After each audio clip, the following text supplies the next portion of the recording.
Matthew, welcome. Nice to see you. We're going to talk a little bit about reparations. We're going to talk a little bit about the culture of bullying and also the culture in the media of scapegoating, which I think has been something that Dominic Raab has certainly suffered from. And also, what about Volodymyr Zelensky and the kind of lionisation of his appearance yesterday? There's pictures of him on the front page of the Telegraph this morning. I said this earlier, Matthew, that, you know, wags on social media have been saying, I don't fancy the look of the next Top Gun. Because it's Rishi Sunak and Volodymyr Zelensky, who are eerily the same size, quite small, wearing these giant sort of helmets as if they're about to go into battle. I'm always queasy about politicians, ever since Margaret Thatcher stuck her head out of a tank, you know, which somehow looked OK, but I've always been slightly wary of it somehow. Well, they play on it. Yeah. They play on it, and I think that there's a risk that they can overdo the jingoism in a situation like that. That fellow I hadn't seen, actually. You're right, they're similar shape and size. Yeah. But Sunak, I think, is conscious of the fact that Zelensky has praised pretty effusively Boris Johnson, singled him out in the speech yesterday. Yeah. And it would be, I think, a risk, given that polling shows that people think Sunak is not strong. Yes. That he wants to make sure that he is seen to be following the basic trajectory that Johnson set when the invasion took place. Well, I was surprised, actually, that Boris turned up, because I was expecting this to have been all organised because Boris had taken a trip abroad and they gone, right, let's get Zelensky in, because we want to tell him that, look, we're signing the cheques, we're giving you the hardware, he's just going out there and getting streets named after him, but we're the guys you should really be talking to. Yeah, but he probably heard about it that morning, jumped in the Eurostar and then trotted back from Paris. Exactly right, yeah. But, I mean, it is extraordinary, isn't it, the way that... I've been saying this all day today so far, that we're just sort of accepting whatever it is the government says we must now do for Ukraine. There's not much debate. There's nobody in Parliament asking questions. You know, Keir Starmer kind of gave up PMQs yesterday just to sort of agree with everything. And it doesn't feel right to me. OK, I think that's a fair point, and it is important that we recognise that there are other ways of strategically dealing with what's happening in Ukraine. I happen to support the government policy on this. The thing that fascinates me... I'm not against it, by the way. It's just that I want to know exactly where it's going to lead. I think that exactly, that's the kind of question I think I'd like politicians to answer. Yeah. But what fascinates me in this whole business is we talk about how Britain has stood up to Putin. Boris Johnson single-handedly pushed back the tide and encouraged other allies to come on board. It seems to me that we're airbrushing 10 years of history of appeasement. Yeah. Putin invaded Georgia, the Crimea.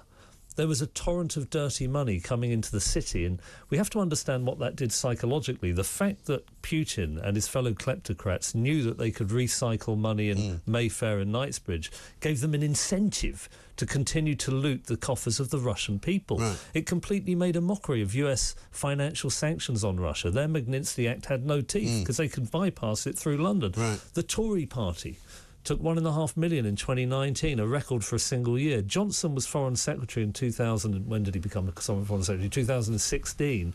A year after, backbenchers were saying that this appeasement is not working. Right. One of them compared it to Chamberlain and Czechoslovakia in 1938. Right. So to me, I mean, and I use the metaphor carefully, it's a bit like taking credit for paying a ransom.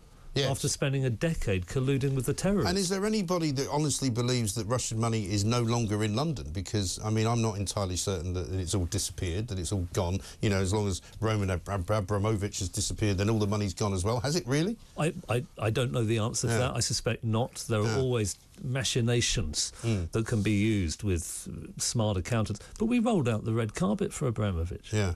We allowed the money to come in, and Cameron made a big deal of it. Talked about hugging them close. Yeah.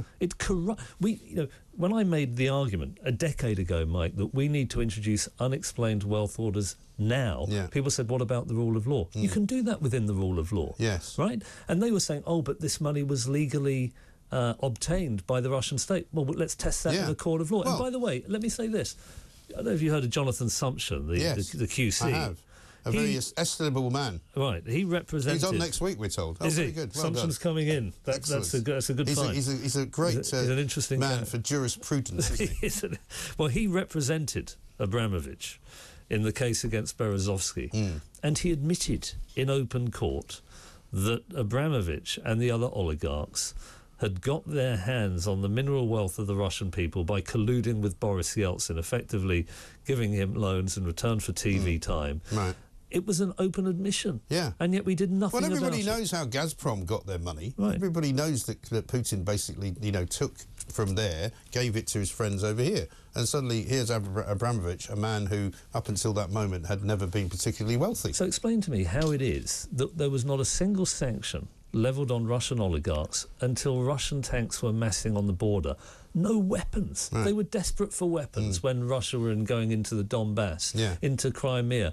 Cameron's policy, we will not provide weapons. Right. So, I mean, I think at least we should be open and honest enough to admit that the price being paid now by Ukrainians is partly a consequence of our appeasement and also the wider West, Germany. Absolutely. Dependence on Russian natural gas. Gerhard Schröder. And they still the former are. Chancellor. Well, they still are, exactly. I mean, at least they're trying to pivot now. But Gerhard Schröder, who was a Chancellor, as you probably know, he became chairman of Gazprom. Yeah. He became Putin's puppet. Right. Russians call political corruption Schröderization. Yes. West has not been good. We're I think, united now more than for a very long time, thank goodness. But for years as well, I mean, I've spoken to many kind of people who know more about Russia than I do, who say that for years it was maybe willful, but people didn't understand the Russian mentality. They didn't understand how Russia operates, didn't really get it, didn't really see what was coming. And they should have done. But Putin wrote an essay and gave a famous speech. I might get the year wrong, but this is definitely over a decade ago, where he explicitly talked about recreating the Russian Empire. This is why, Mike, I think we do need to stand up to Putin now, because if he is to be successful in Ukraine, do you or I believe that he would stop there? Do you not think Poland would be next? No, I think the he Baltics? wouldn't. No, I think that's right. I think, but then perhaps, again, as you say, it's all water under the bridge now, but he should have been stopped before. Yeah. Because the problem now is that we don't know precisely what happens over the course, say, of the next 2-3 months, never mind the next year or so.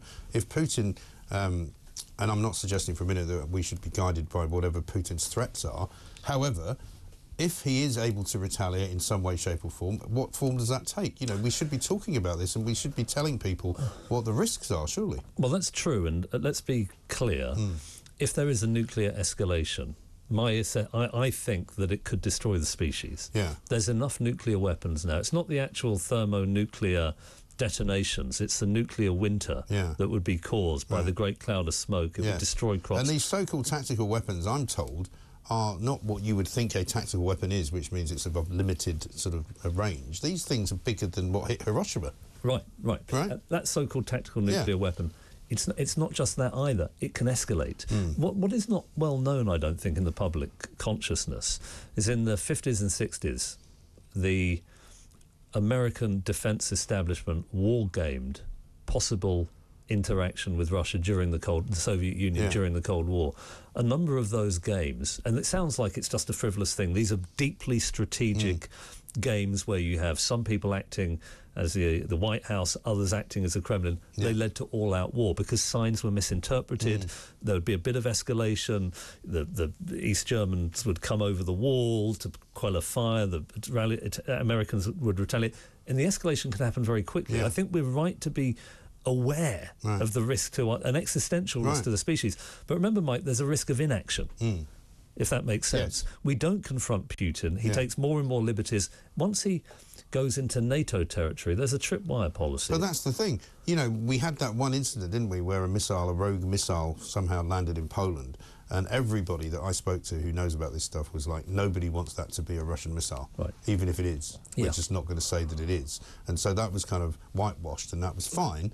But what if they actually do want to make it clear that they have fired something, and then it can't be denied, and then what do you do then? So I think if we were to now provide jets to Ukraine, I think it is unlikely that Putin, even if he wished to, would be able to escalate. I think the people around him would say, hang on a second, if we, it's a suicide pact if they eventually do it. I think that we've incrementally increased the pressure.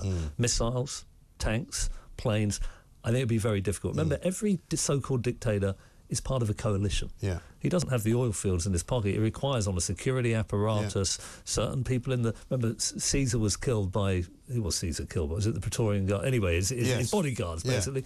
There's always a risk for a dictator. Well, Brutus was involved as well. Nobody knew exactly who plunged the fatal dive in. Right. But I think they all did, didn't they? Yeah, they did. I think that was the point. You know, a bit like the 3 switches that you pull when you put somebody in an electric chair. Nobody knows which one of them actually killed him because you couldn't handle the guilt. But, you know, the other problem, though, is that surely we don't know what comes next. If somebody decided that they want to get rid of Putin, I mean, how does he, you know, walk backwards away from Ukraine and keep his dignity? Let's ask these questions, because I think you're right. If Putin is replaced, it's not impossible it'll be by someone even more hardline. Yeah. There is a big groundswell of opinion for this populist on the right.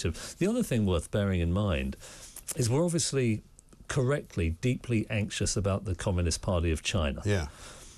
Great power competition is back. It is not impossible they will mount an amphibious attack on Taiwan. That would be of massive geopolitical significance, because if we don't do anything about that, the sphere of influence that China would have, why would South Korea trust the defence guarantee? Would, you know. Well, it's a very interesting open question. But let's say we do confront the Chinese Communist Party more robustly. We've already started to do that. Trump, to his credit, was the first mover in this regard.